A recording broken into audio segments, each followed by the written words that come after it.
Good morning all of you.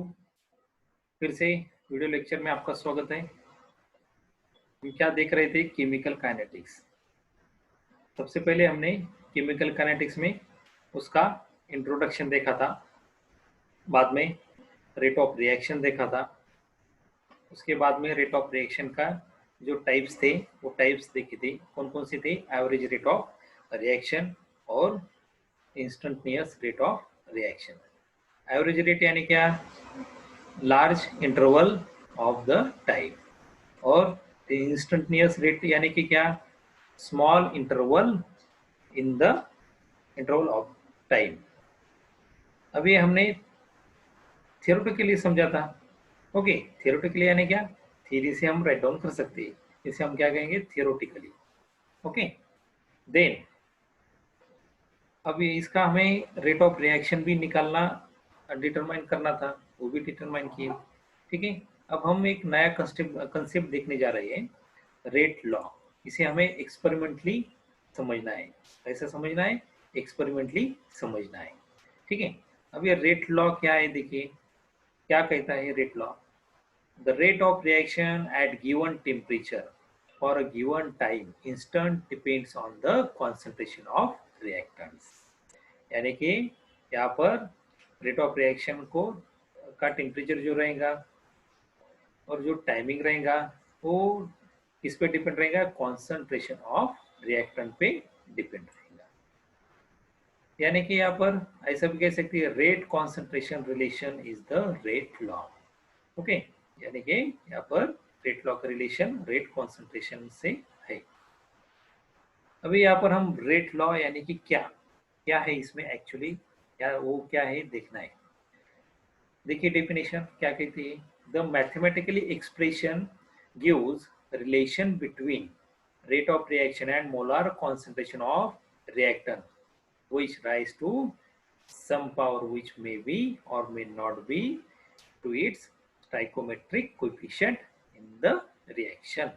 It also called as rate law. यानी कि ये जो मैथमेटिकली एक्सप्रेशन जो है उसका रिलेशन इसके दोनों के अंदर है, रेट ऑफ रिएक्शन और मोलार कॉन्सेंट्रेशन ऑफ रिएक्टेंट्स। इसकी जो पावर है वो पावर क्या है?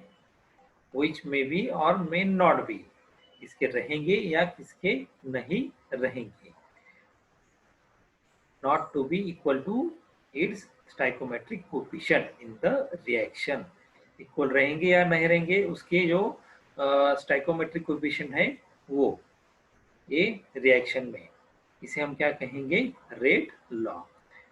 अब हम क्या करेंगे? जनरल रिएक्शन लेंगे। A reacts to B to give the C plus D of a product. A and B जो है कैपिटल में के, ठीक है, वो क्या है? रिएक्टेंट है।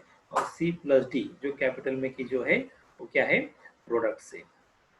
यानी कि यहाँ पर हम क्या कह सकते हैं? Rate of reaction is directly proportional to concentration of A, इसका पावर क्या है? X।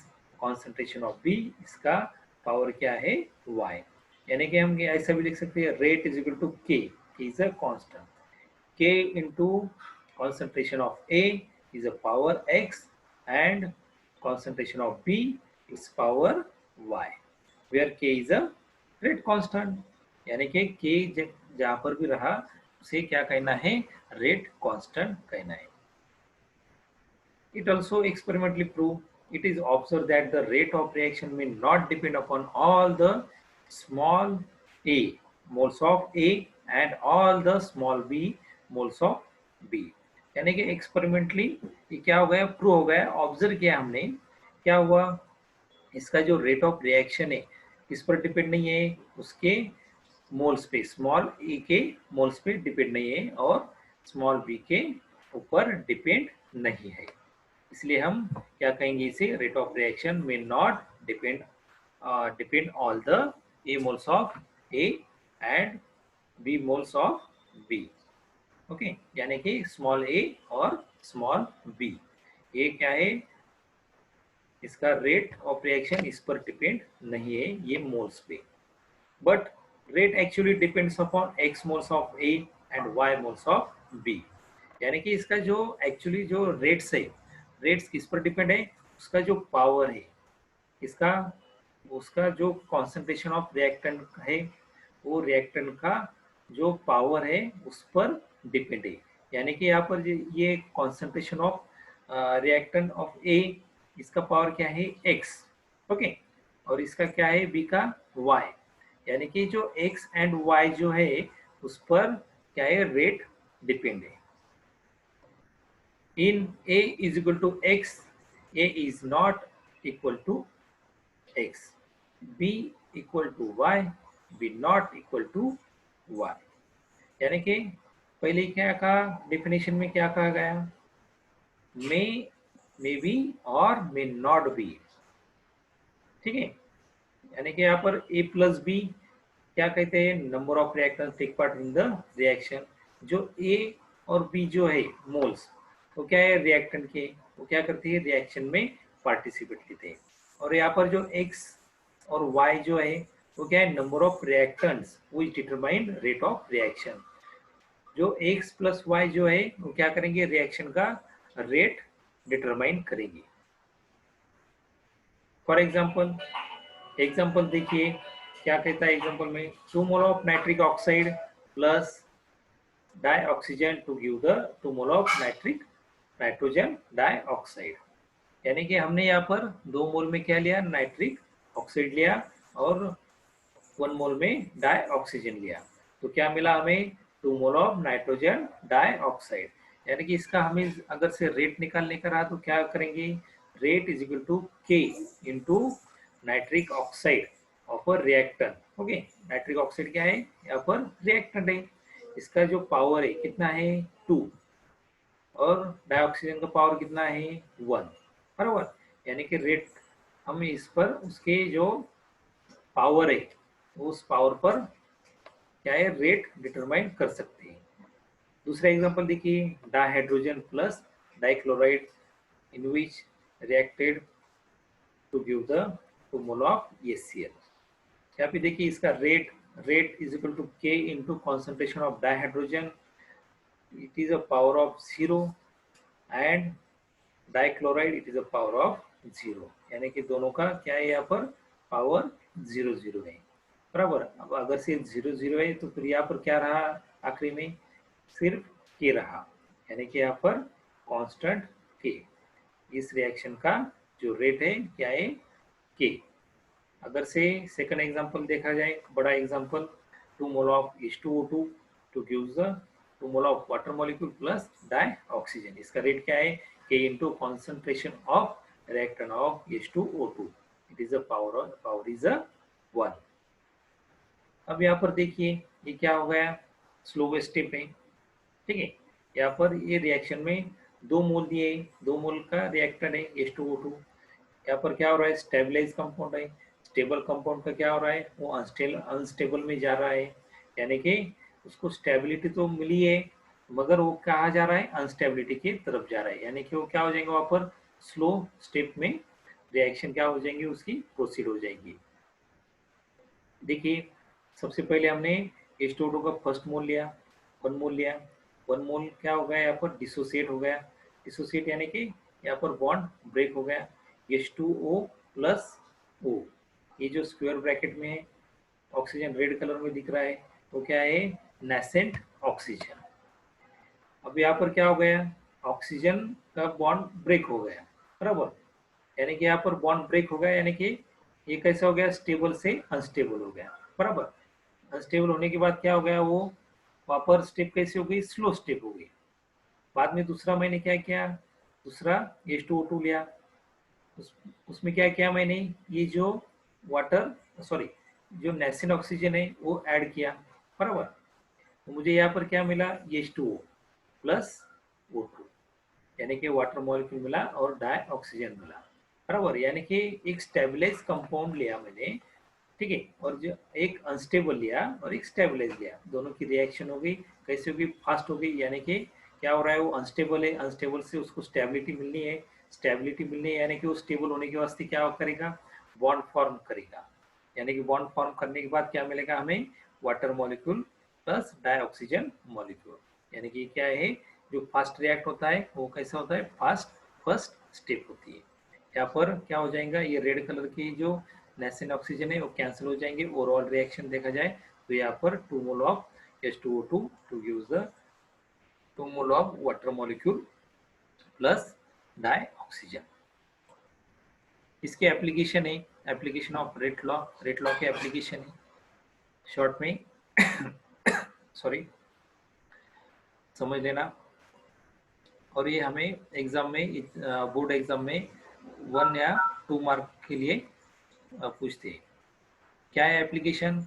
To estimate the rate of reaction for any given composition of reaction mixture, to estimate the concentration of reactants and products at any time during the course of reaction, to predict the mechanism of complex reaction। यानी कि यहाँ पर ये क्या करता है, complex reaction का mechanism describe क्या शो करता है। ठीक है, ये सब क्या है, इसके एप्लीकेशन है रेट लॉ के। Next point is a molecularity of reaction. ये मॉलिक्यूलरिटी ऑफ रिएक्शन क्या कहता है? The number of molecules take part in the reaction, यानी कि रिएक्शन में जो मॉलिक्यूल्स है उसके जो नंबर्स है वो क्या करने वाले हैं, रिएक्शन में पार्टिसिपेट लेने वाले हैं। ठीक है, for example A plus B reacts with to give the C plus D। Molecularity of reaction, ये जो कैपिटल लेटर में A और B है उसके पहले हमने क्या लिया है, स्टोइकोमेट्रिक कोएफिशिएंट है, वो क्या है, स्मॉल a और स्मॉल b, यानी कि क्या है यहाँ पर नंबर ऑफ मोल्स है। ये जो स्मॉल a ये किसका नंबर ऑफ मोल्स है, कैपिटल A का, और ये स्मॉल b है इसके मोल मोल मोल है कैपिटल B का। यानी कि यहाँ पर क्या हो जाएगा, मॉलिक्यूलरिटी ऑफ रिएक्शन हमें क्या करना है, फाइंड आउट करना है। तो उसकी जो नंबर ऑफ मोल्स है एवरी रिएक्टेंट के, उसके क्या करना, सम करना, यानी कि सम करने के बाद जो हमें वैल्यू मिलेंगी वो क्या रहेगा, मॉलिक्यूलरिटी ऑफ रिएक्शन रहेगा। Molecularity reaction is always whole number, ये सब होल नंबर में ही रहते हैं। It calculated from the balance chemical reaction, इससे हमें बैलेंस केमिकल रिएक्शन भी मिलती है, कैलकुलेट करना पड़ता है। कैलकुलेट करने के बाद ही क्या होता है, बैलेंस होने के बाद उसकी मॉलिक्यूलरिटी हमें इजी फाइंड आउट करना आती है। इट कांट बी जीरो और फ्रैक्शनल, यानी कि ये जीरो और फ्रैक्शनल नहीं रहते हैं। फॉर एग्जांपल देखिए 2 mole of H2O2 peroxide to give the 2 mole of water molecule plus dioxygen, यानी कि यहाँ पर रिएक्टेंट कितने हैं, एक ही रिएक्टेंट है, but it is a 2 moles 2 moles of H2O2 molecules take part in the reaction, so molecularity is a 2।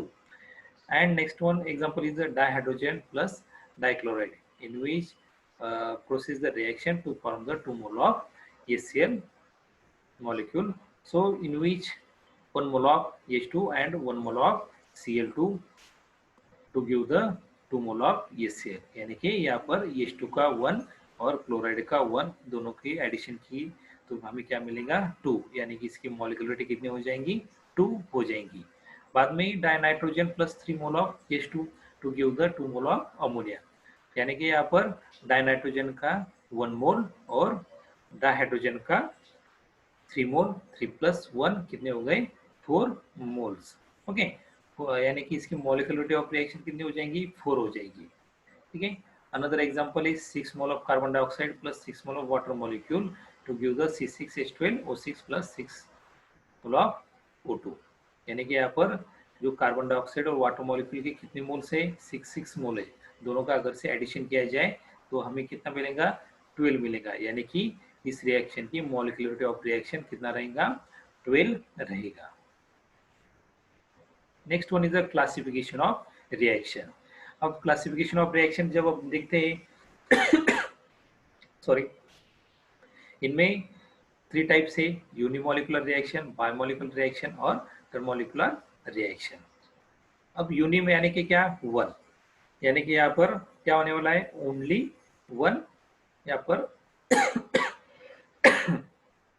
Sorry, इनमें ओनली 1 केमिकल स्पीसीज क्या होने वाली है, रिएक्ट होने वाली है इन केमिकल रिएक्शन, इसे हम क्या कहेंगे, यूनिमोलिकुलर रिएक्शन कहेंगे।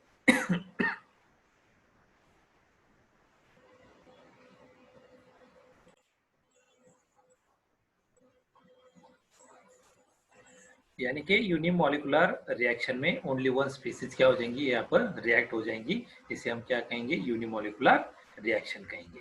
फॉर एग्जांपल ये देखिए C2H5 आयोडाइड, ओके, ये क्या है, ओनली वन रिएक्टेंट है। ये क्या हो रहा है, इस केमिकल रिएक्शन में पार्टिसिपेट ले रहा है, यानी कि ये रिएक्शन में एक ही है, इसलिए हम क्या कहेंगे, इसे यूनिमोलिकुलर रिएक्शन कहेंगे। इसका रेट देखिए, rate is equal to K into concentration of ethyl iodide. This reaction is a unimolecular and it is a first order. Bimolecular reaction में क्या हो जाएंगे, टू केमिकल स्पीसीज क्या हो जाएंगे, रिएक्ट हो जाएंगी in this chemical reaction, so it also called as biomolecular reaction. For example, firstly we take the 2 mole of nitrogen dioxide to give the 2 mole of nitric oxide plus dioxygen. So it is a rate is a K into nitrogen dioxide, it is a power of a 2, यानी कि यहाँ पर कितने हैं, 2 मोल में है, ठीक है। यानी कि 2 मोल होने की वजह से यहाँ पर क्या हो जाएगा, इसका पावर 2 हो जाएगा। ये 2 होने की वजह से क्या कहलाएगा, बायोमोलिकुलर रिएक्शन कहेंगे, और ये कैसे रहेंगी, सेकंड ऑर्डर रिएक्शन रहेगी। बाद में last one is intermolecular reaction. So in which in this reaction three chemical species undergo chemical reaction, it also called as thermomolecular reaction. यानी कि in this reaction three chemical species are reacted to give the product in this chemical reaction, it also called as thermomolecular reaction. See here 2 mole of nitric oxide plus dioxygen to give the 2 mole of nitrogen dioxide, यानी कि 2 मोल में क्या लिया हमने, nitric oxide लिया, और 1 मोल में क्या लिया हमने, डाई ऑक्सीजन लिया, बराबर। यानी कि इसका 1 मोल नाइट्रिक ऑक्साइड का और डाई ऑक्सीजन का 1 मोल, क्या कितने हो गए फिर यहाँ पर 3 मोल, बराबर। यानी कि 3 मोल ऑफ रिएक्शन क्या हो रही है, यहाँ पर रिएक्शन में पार्टिसिपेट ले रही है 3 मोल, और उसे हम क्या कहेंगे, टर्मोलिकुलर रिएक्शन कहेंगे। इसका रेट देखिए, K into nitrogen dioxide is a power of 2 and the oxygen it is a power of 1, ठीक है। अपन यहाँ पर 1 लिखते हैं या नहीं लिखते हैं, बराबर। यानी कि नहीं लिखा तो समझ लेना वहाँ पर 1 है, यानी कि this reaction is a termolecular reaction and it is a order is a 3। Next one is a order of reaction. अब ऑर्डर ऑफ रिएक्शन क्या कहता है, द नंबर ऑफ रिएक्टेंट्स, यानी कि जो रिएक्टेंट है उसके numbers, whose concentration determine rate of reaction or some power of concentration of reactant in a rate। यानी कि ये जो नंबर ऑफ रिएक्टेंट्स है, ठीक है, वो क्या करता है, उसके कॉन्सेंट्रेशन जो है डिटरमाइन रेट ऑफ रिएक्शन है। यानी कि इसका जो रिएक्टेंट के कॉन्सेंट्रेशन ऑफ रिएक्टेंट है उसकी जो पावर है, ठीक है, उस पावर को क्या कहेंगे हम, ऑर्डर ऑफ रिएक्शन। उस पावर को क्या करना है हमें, यहाँ पर एडिशन करना है, सम करना है।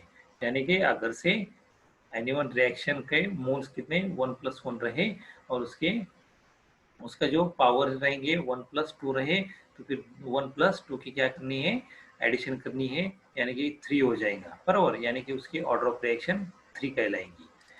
See here example, A reacts with B to give the C plus D. Okay, it is a rate is a K into concentration of A, it is a power is a X, concentration of B, it is a power of Y। Order of reaction क्या हो जाएंगी, इसकी जो powers है उसकी क्या करनी है, एडिशन करनी है। एडिशन करने के बाद हम क्या फाइंड आउट करेंगे, order of reaction find out करेंगे। It may be zero, fractional or whole number. ये जीरो भी हो सकता है, फ्रैक्शनल भी आ सकता है, और होल नंबर भी हो सकता है। It always determine from experiment, it also determine the experiment करने के बाद ही वो फाइंड आउट हो जाएगा। For example, 2 mole of H2O2 to give the 2 mole of water molecule plus dioxygen. So it is a rate is a K into concentration of H2O2 यानी कि peroxide, it is a some power of 1। इसकी molecularity कितनी है, कितने molecules participate हो रहे हैं reaction में, 2, यानी कि मॉलिक्यूलरिटी कितनी हो जाएंगी उसकी 2, और ऑर्डर ऑफ रिएक्शन कितना है 1, बराबर। यानी कि जो पावर है, बराबर, उस पावर को हम क्या फाइंड आउट कर सकते हैं, order of reaction find out कर सकते हैं, ठीक है। सेकंड एग्जांपल देखिए, 2 mole of nitric oxide plus dioxygen to give the 2 mole of nitrogen dioxide. It is a rate is a K into concentration of nitric oxide, it is a power is a 2 and dioxygen it is a power of a 1। यानी कि molecularity of reaction, इसकी molecularity कितनी है, ये nitric oxide में दो मोल से और डाइऑक्सीजन 1 मोल है, यानी कि कितने हो गए 2 + 1 3 हो गए। ठीक है, इसकी मॉलिक्यूलरिटी ऑफ रिएक्शन कितने हो जाएंगी 3। और ऑर्डर ऑफ रिएक्शन क्या करना है हमें, ऑर्डर ऑफ रिएक्शन में उसकी जो पावर है उसको सम करना है, यानी कि एडिशन करना है। यहाँ पर नाइट्रोजन डाइऑक्साइड का नाइट्रिक ऑक्साइड का कितना है पावर 2 है, और डाइऑक्सीजन की कितना है 1, 2 + 1 is a 3, order of reaction is a 3। यानी कि इजीली हम उसके पावर को क्या करना है, एडिशन करना है, फिर हम क्या कर फाइंड आउट कर सकते हैं, order of reaction find out कर सकते हैं। Next one is a rate constant. So rate constant क्या कहता है, the rate of reaction when concentration of all the reactants are 1 molar called as a rate constant, or it is equal to the rate of reaction when concentration of each of the reactant were set unity। यानी कि इसको क्या कहना है, rate of reaction जो है when concentration of all the reactants, यानी कि जितने भी रिएक्टेंट है concentration ऑफ रिएक्टेंट्स रिएक्शन में की वो कैसे है 1 मोल है, 1 मोलार है। ठीक है, उसे हम क्या कहेंगे, रेट कांस्टेंट कहेंगे। Okay, so consider the reaction A reacts with B to give the C plus D। इसका रेट क्या है, K into concentration of A it is a power of X and concentration of B it is a power of Y। If A and B, ये क्या है, A and B क्या है, ये reaction में के रिएक्टेंट्स है, यानी कि concentration of A is equal to concentration of B is equal to 1 molar। यानी कि अगर से मैंने यहाँ पर 1 मोल इसको कंसिडर किया, 1 मोलर कंसिडर किया concentration of A and B of reactant, तो फिर इसका रेट क्या आ जाएगा, यहाँ पर इसका 1 है, यानी कि K into 1 K आ जाएगा, यानी कि rate is equal to K is a rate constant. Okay, अगर से हमें इसका क्या करना है, ऑर्डर देखना है, तो कैसे देखेंगे, देखिए unit of rate constant depend upon order of reaction. अगर से 0 ऑर्डर रहा तो फिर उसका रेट कैसा रहेगा, rate is equal to K, उसका यूनिट क्या रहेगा, मोलार पर सेकंड रहेगा। ये हो गया 0 ऑर्डर में। फर्स्ट ऑर्डर में क्या है, R is equal to K into concentration of A, it is a power is a 1। Okay, यानी कि यहाँ पर उसका पावर कितना है 1। फिर क्या करेंगे हम, हमें क्या निकलना है, K निकलना है, यानी कि उसका रेट कांस्टेंट निकलना है। K is equal to R upon concentration of A, it is a power is a 1 is equal to molar पर सेकंड अपॉन मोलार। अब यहाँ पर क्या हो जाएगा, मोलार और ये मोलार, यम कैंसिल हो जाएगा, क्या रहेगा फिर पर सेकंड रहेगा, यानी कि फर्स्ट ऑर्डर का जो यूनिट है क्या रहेगा, पर सेकंड रहेगा। Second order reaction, R is equal to K is a rate constant, K into concentration of A, it is a power is a 2। So K is equal to R upon concentration of A, it is a power is a 2 is equal to m पर second upon m square, यानी कि यहाँ पर कितने m है, 2 m है, यहाँ पर कितना है 1 है, बराबर। इसमें का 1 और ये कैंसिल हो जाएगा m, फिर क्या रहेगा पर मोलार पर सेकंड रहेगा।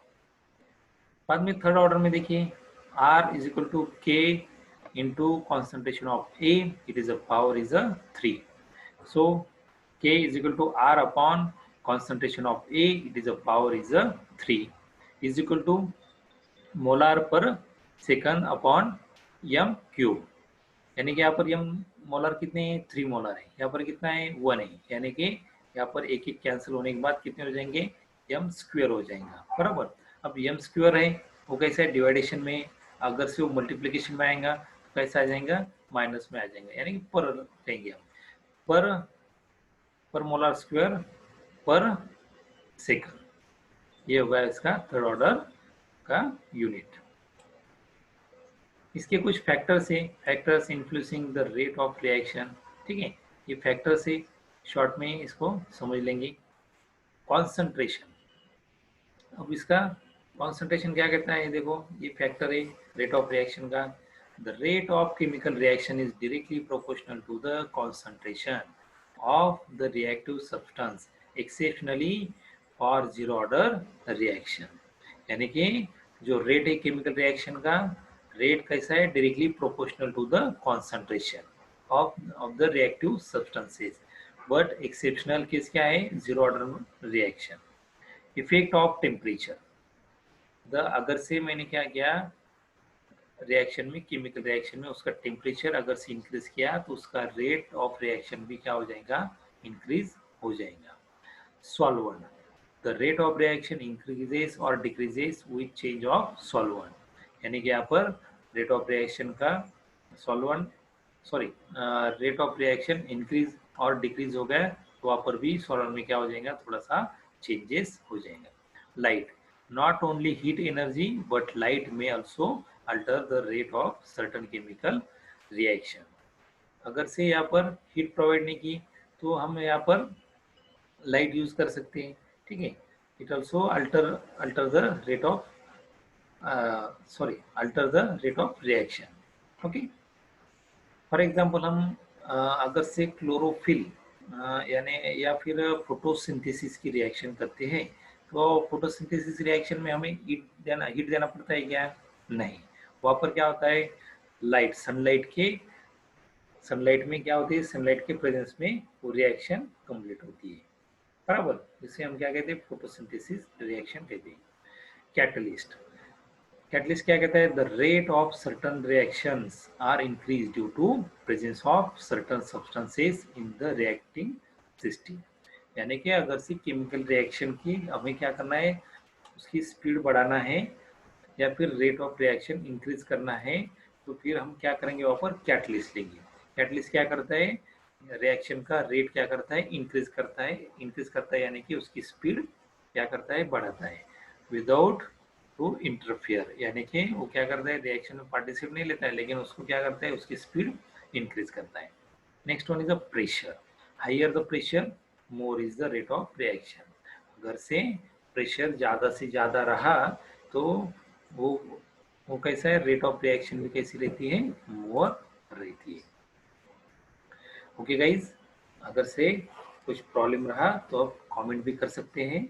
Thank you, like share and subscribe.